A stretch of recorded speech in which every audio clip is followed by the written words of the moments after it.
Our last speaker of the session is Dr. Plaxedes Chitiyo.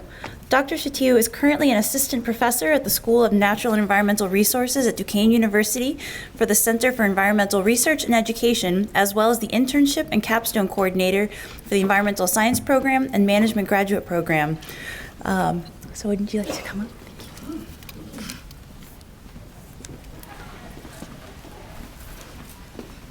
up? Thank you. It's a privilege to be here. Good morning, everyone.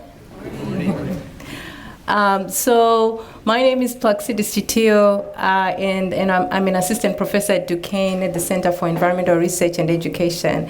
And I'll be talking to you today about one aspect that the two prior speakers talked about. Sonia just finished with one of the things that she was talking about was, we can start that process of being connected to nature through gardens. So I'm going to focus on gardens. My area of interest is urban green space development, specifically sustainable agriculture in developing regions and developed regions. So I'm going to be giving some examples from Pittsburgh, but also from my native country, Zimbabwe, and also my travels to Tanzania as well on this aspect of community gardens.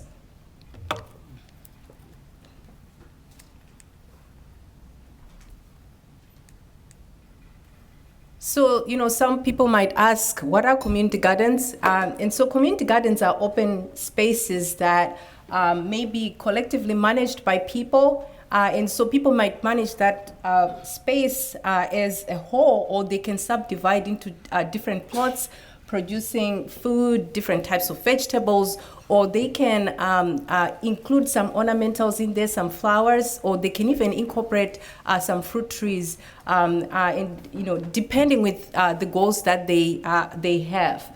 And you find that these community gardens are they are important. And Sonia did get in a little bit about, she was talking about how, being involved, that connection with plants also, it's good for our mental health. But more so, if we were to look at, for example, our city of Pittsburgh, we have also, if you look at the different spaces where people live, there are also challenges and social ills that we have to deal with. So we have areas where people don't have enough food, and so we talk about food security. We have areas where there are not enough grocery stores or full service grocery stores, and so people have to get 2 bus rides to the next grocery store.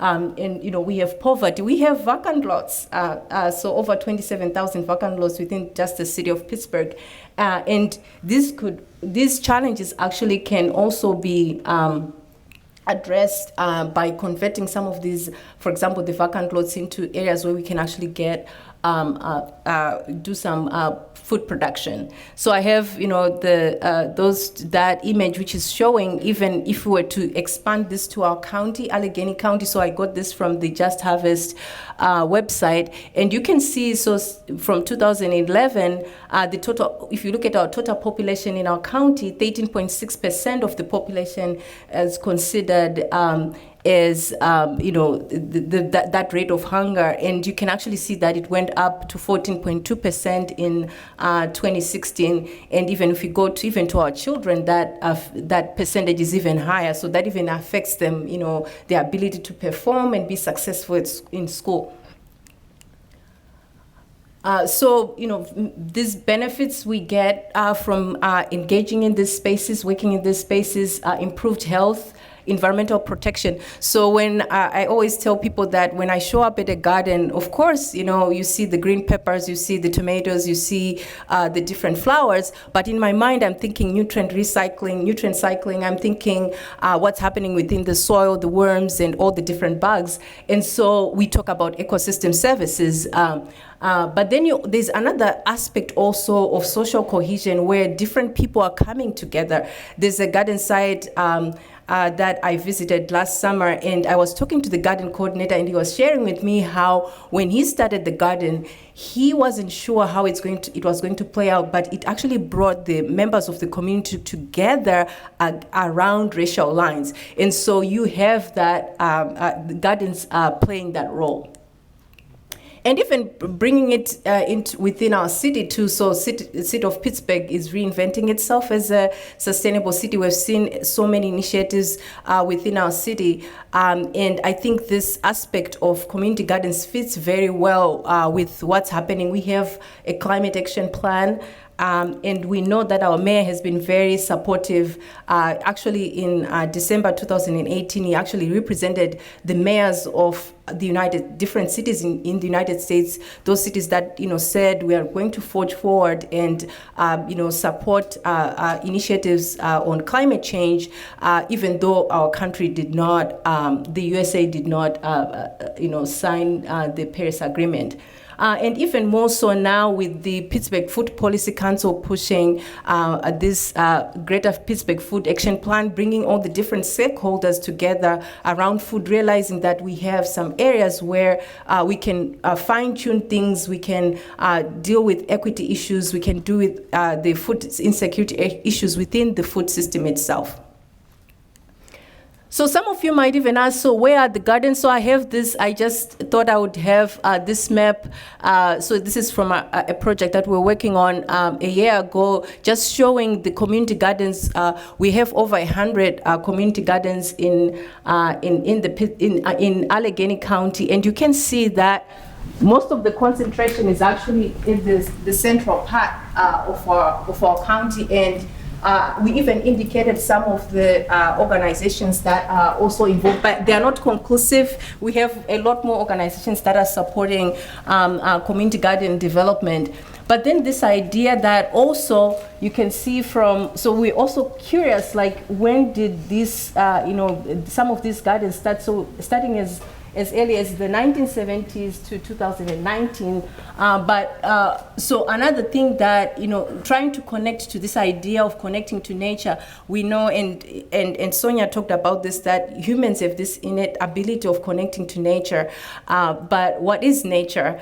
So our, the physical environment, the living components, non-living components, and you find that by interacting within those spaces, within those community gardens, whether we're growing food or flowers or fruit trees, we are actually forced to connect with our environment. And also we looked at, do we have, along income levels, do we have more, maybe, the less privileged people engaging in gardens, or we have, affluent people. So this is what we were trying to show. And you can see still following that pattern within the central part of our county there, and where we also have the lower levels in terms of the median income, which is in the red. That's where you have most concentration of those community gardens as well.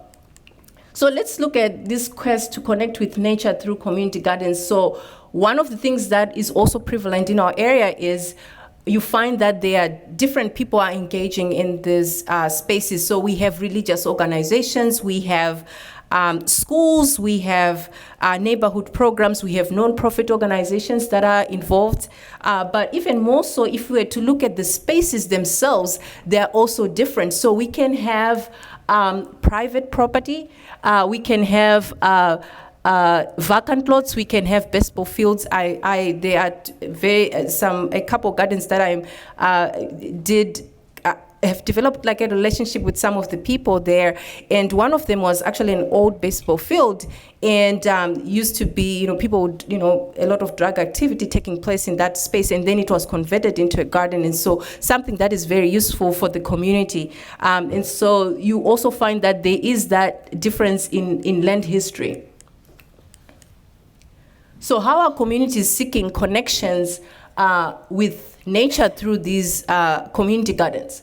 So one thing that we found out was the aspects of sustainability, that there is a friend of mine, she lives on the north side, and whenever I show up at a garden, it's really different. So at the front, she has all the compost and all the coffee grounds, and then inside, once you get into the garden, it's fenced. There is, you see the different types of vegetables and crops that she has, and she's very intentional on what she plants, the crop rotations. So she's thinking about the system as a whole. She's thinking about sustainability. She's thinking about connecting with the community and teaching them about what is really taking place. Versus maybe I show up at, I showed you guys that there are churches that are involved in community gardens. So for some of those, they are really focused on producing food to take to a food pantry so that they help address that food insecurity aspect. And so they're just doing the tomatoes and the green peppers, and that's it. And then once, everything is harvested, they take it to a food pantry. But then you also find that they are, I just want to pull out some pictures that I have here. So with this particular garden, there's an example of where education comes in. So Sankofa garden in Homewood, you find that it's really targeted at the youth. So teaching them about soils, plants, because one of the things that we have to acknowledge is we are so distanced from nature, and so sometimes we take things for granted. We don't even think about where our food is coming from. But even more so, the partnerships that the different garden groups form amongst themselves, as well as with different organizations like Grow Pittsburgh, like FIPS, as part of learning more and understanding what's taking place within that space. So some gardens, you find that they have, the pollinator garden up front. This was really interesting, garden I visited in the summer. So the garden coordinator was sharing with me that one of its members actually went online and studied about this irrigation method called ALLO. It's spelled ALLO. So it started many years ago in North Africa. So you just have water in that clay pot, and then you close it, and then the water seeps out into closer to where your plant roots are. So you find that with those different practices that people are employing, not using pesticides and thinking intentional about the crop rotations, and they're actually bringing in even the biodiversity of the different plants that they're bringing in. They're actually learning about nature, what is taking place in the soils, which different plant combinations can you have, companion planting your tomatoes with your basil and things like that. And so by doing so, by those management practices, it really makes us get connected to what is happening within our environment. And you find that as a result, we have these gardens with the differences in sizes as hotspots of agrobiodiversity. And so, incorporation of plants, of different flowers. So the last image there is geranium, and you can also see those yellow things are actually for pest control. Those are traps to trap different types of insects in the garden. And you can also see that for some of these gardens, you can see the biodiversity even just walking in, seeing the different plants that they have. And that really also helps us to know what is taking place in these spaces. So let's switch gears also here. So we can actually say community gardens can be living laboratories. So this is when I went to Tanzania in 2017 and 2018, I came across this garden in Arusha. So Arusha has a population of about 400,000 people.